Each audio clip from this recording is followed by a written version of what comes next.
이 첫 토요일 새벽을 주님 앞에서 시작하시는 모든 분들에게 이 아침에 하나님의 지혜와 은혜가 넘쳐나시기를 간절히 축복합니다. 제가 나누는 새벽 시간에는 예수님의 발자취를 따라가면서 예수님께서 서 계셨던 우리 성지에 관심을 두면서 우리가 말씀을 나누고 있습니다. 오늘 예수님께서 서 계신 곳은 이 팔복산으로서 여기에 5세기경에 우리 예수님 오신 지 약 500년 이후에 비잔틴 교회당이 세워졌던 장소였는데요. 1937년 이탈리아의 독재자 무솔리니는요, 이 자신의 잘못을 뉘우치는 듯이 진정한 행복을 가져다 가르쳐 주었던 예수님의 말씀을 떠올리면서 후원하여서 이스라엘 성지에서도 아름답기로 이 손꼽히는 팔복을 상징하는 현재의 팔각형 팔복교회가 지어졌습니다. 우리 사진으로 우리 아름다운 현재의 팔복교회를 보실까요? 우리 갈릴리 호수 옆에 있는 교회고요. 한번 다음 사진 보여주실까요? 이렇게 팔각형으로 성지 중에서도 아름답기로 손꼽히는 교회입니다. 왜 이렇게 팔복교회를 특별히 이 팔복산에 아름답게 지었는지 제가 개인적으로 가만히 생각해 보았을 때 인생의 진정한 복과 행복이 무엇인지를 가르쳐 주셨던 메시지를 담은 교회가 아름답지 않을 수가 없겠구나라는 그런 생각을 하게 되었습니다. 우리 성도님들이 잘 아시는 것과 같이 이 팔복의 말씀은 복이 있도다라는 말씀으로 시작해서 이 제자들과 온 인류를 향해 참된 행복의 본질을 우리 예수님께서 가르쳐 주셨습니다. 잔잔한 갈릴리 바다에 미풍이 불어오고요, 녹음의 풀들로 덮여 있는 이 팔복산의 비탈 위에 이 푸른 갈릴리 바다를 바라보면서 이 인생의 이 본질적인 행복을 가르치는 것은 정말로 잘 매치가 되는 그림이었을 것이다라고 생각됩니다.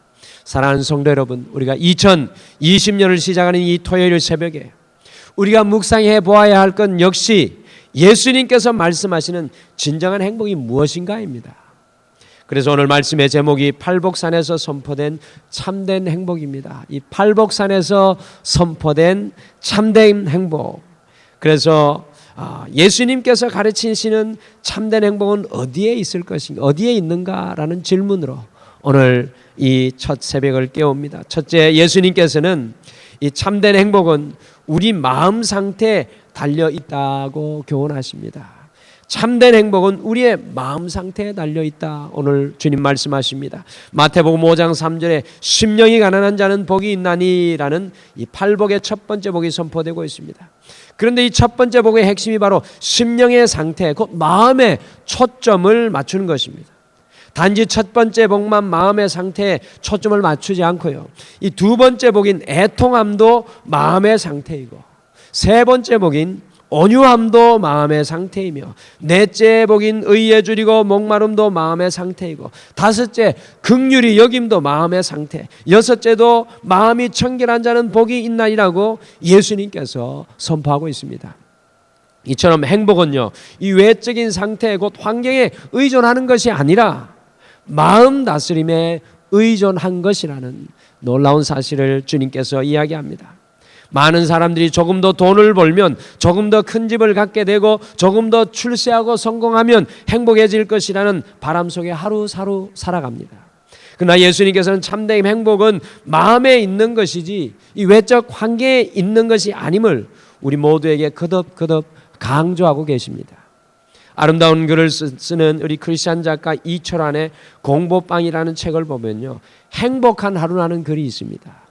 우리는 보통 행복한 하루를 떠올리기가 쉽지 않습니다. 여러분들 행복한 하루 언제셨습니까? 우리는 보통 행복한 하루를 떠올리기가 쉽지 않습니다. 그러나 반대로 불행한 하루, 사고난 하루는 쉽게 기억합니다. 내가 교통사고가 난 날, 시험에 떨어진 날, 사업이 부도난 날, 실직한 날, 실연한 날, 좌절한 날, 실망한 날은 쉽게 떠오릅니다. 그런 날은 잊어버리고 싶은데도 자꾸 기억 속에 떠올라서 우리를 괴롭힐 때가 있습니다. 그렇다면 행복한 하루는 과연 언제일까요? 그런 불행이 없었던 하루하루가 행복한 날들일 것입니다. 작가 이천하는 행복한 하루에 대해서 이렇게 이야기합니다. 5학년 딸아이가 친구에게 보낸 편지에 이렇게 적혀 있었다. 재현아, 어제는 정말 마음이 아픈 일이 있어서 4살짜리 내 동생이 다쳤거든. 오른쪽 눈이를 많이 다쳐서 엄마하고 병원으로 달려가서 동생이 내 발에 걸려 넘어진 거야. 마음이 아파서 어제는 하루 종일 울었어. 동생이 다쳤을 때 깨달아서 가장 평범한 하루가 가장 행복한 하루라는 걸. 여러분들, 가장 평범한 하루가 가장 행복한 하루다. 얼마나 아름다운 진리의 발견입니까? 문제는 이런 진리를 우리 마음이 깨우치지 못하고 하루하루를 살아가고 있다는 사실입니다. 그러나 오늘 우리 예수님의 말씀대로 우리의 마음이 청결하면 이 진리가 우리를 깨울 것입니다. 인생이 선물이고 하루하루가 선물이라는 사실을 알게 될 것입니다. 어쩌면 인생의 불행한 재난이나 사고들은요, 이 진리를 깨닫지 못하고 살아가는 우리를 깨우는 하나님의 자명종일지도 모르겠습니다. 사랑하는 성도 여러분, 2020년 첫 토요일 새벽을 깨우면서 주님 주시는 진정한 복과 행복을 온전히 누리기 위해 우리의 마음을 올려드리며 함께 기도하겠습니다. 우리 2020년 시작하면서 다른 무엇보다도 우리의 마음을 주님 앞에 올려드리며 기도하겠습니다. 평범한 일상 속에서도 하나님의 복과 축복을 볼 수 있는 은혜의 마음을 달라고, 때로는 고난과 고통 속에서도 여전히 살아계신 하나님께서 우리의 인생을 붙잡고 계시고 인도하고 계신 것을 볼 수 있는 마음을 달라고, 우리의 마음이 인생의 모든 것을 품고 오직 주님의 역사를 볼 수 있도록 오늘 이 아침에 함께 기도하시겠습니다. 둘째, 예수님께서는 참된 행복은 하나님과의 바른 관계에 있다고 오늘 말씀하고 계십니다. 하나님과의 바른 관계 속에 진정한 행복이 있음을 주님께서는 말씀합니다. 팔복에 반복되는 표현이 복이 있도다라는 말인데요, 이 성경 원어인 히라본어는 마카리오스라는 표현입니다. 어떤 영어 성경에는 복이 있도다라는 말을 해피, 곧 행복하다라고 번역을 해놓았습니다. 본래 고대 영어에서 해피라는 말은 우연한 기회에 주어진 것을 뜻합니다. 우연한 기회에 주어진 것이 해피라는 말의 원뜻입니다. 그러나 팔복에서의 성경 원어의 마카리오스는 우연한 기회에 주어진 행복이 아니라 영원한 복을 의미합니다. 그래서 blessing, 복이 있도다라는 말이 더 정확한 번역인 것 같습니다. 그런데 복이 있도다라는 말의 blessing이라는 말은요, bleed, 곧 구약의 제사장들이 제물에 피를 흘리며 제사를 드리는 그 말에서 유래가 되었습니다. 그것은 바로 하나님과 바른 관계를 갖게 될 때 우리에게 진정한 복, 이 blessing이 참된 행복이 임한다는 의미입니다. 예수님께서 우리에게 말씀하시는 팔복은 하나님과의 바른 관계를 가르치는 마음의 덕목들로 가득 차 있습니다. 여러분, 심령이 가난한 사람은 어떤 사람입니까? 심령이 가난한 자는 하나님을 의존하지 않고는 살 수 없는 영적 가난을 깨닫고 목말라 하는 사람입니다. 애통하는 사람은 어떤 사람입니까? 애통하는 사람은 하나님의 안목으로 자신의 내면을 성찰하고 자신의 죄를 아파하면서 진심으로 날마다 참회하는 사람입니다. 온유한 사람은 어떤 사람입니까? 온유한 사람은요, 오직 하나님의 다스림을 받는 사람입니다. 의에 줄이고 목마른 사람은 어떤 사람입니까? 의에 줄이고 목마른 사람은 하나님의 가치와 표준만을 기뻐하며 만족하는 사람입니다. 이 유준 피터슨은 이 말씀을 메시지 성경에서 다음과 같이 표현했습니다. 벼랑 끝에 서 있는 너희는 복이 있다. 너희가 작아질수록 하나님과 그분의 다스림은 커진다. 가장 소중한 것을 잃었다고 느끼는 너희는 복이 있다. 그때야 너희는 가장 소중한 분의 품에 안길 수 있다. 하나님께 입맛이 당기는 자는 복이 있다. 그분은 너희 평생에 맛볼 최고의 음식이요 음료로다. 늘 참된 행복은 그 마음이 하나님과 장벽이 없는 마음이고요, 지금 이 순간 하나님과 함께 동행하며 살아가는 사람입니다. 하나님과 온전한 관계에 있는 사람이 가장 행복한 사람입니다.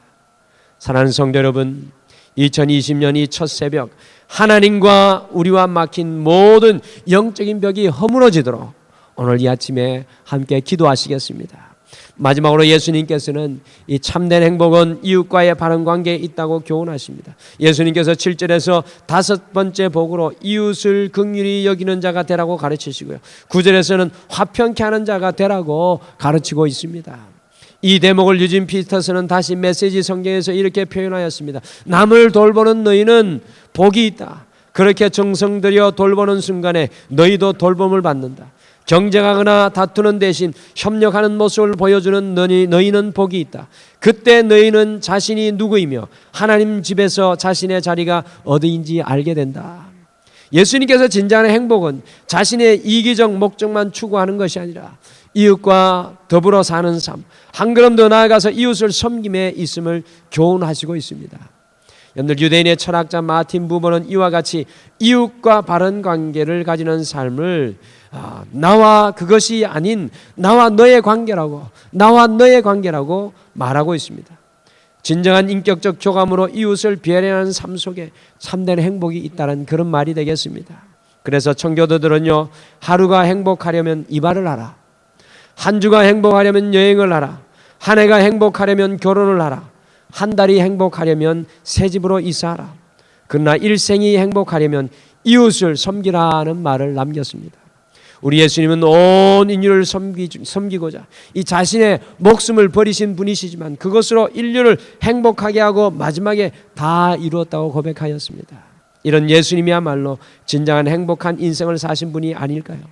사랑하는 성도 여러분, 2020년을 시작하는 이 첫 번째 토요일, 혹시 우리 가족 안에 무너진 관계가 있다면, 우리 이웃과 무너진 관계가 있다면 그것을 회복하기를 기도하실 뿐만 아니라 이웃과의 바른 관계 속에 있는 진정한 행복을 누리며 살아가도록 주님께 함께 간구하시기를 간절히 축복합니다. 오늘 우리 예수님께서 아름다운 팔복산에서 진정한 행복이 무엇인지 한 해를 시작하는 우리에게 가르쳐주고 계십니다. 진정한 행복은 우리의 돈, 우리의 아파트, 우리의 소유에 있는 것이 아니라 진정한 행복은 우리 주 예수 그리스도 안에 있습니다. 오늘 예수님의 말씀처럼 우리의 마음이 주님께 붙들려 진정한 행복을 날마다 발견하며 누릴 수 있도록 간구하십시오. 하나님과 바른 관계를 회복하고 이웃과의 바른 관계를 회복하기를 소원하시기를 바랍니다.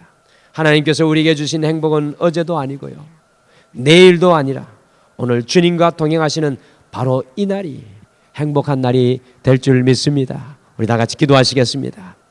하나님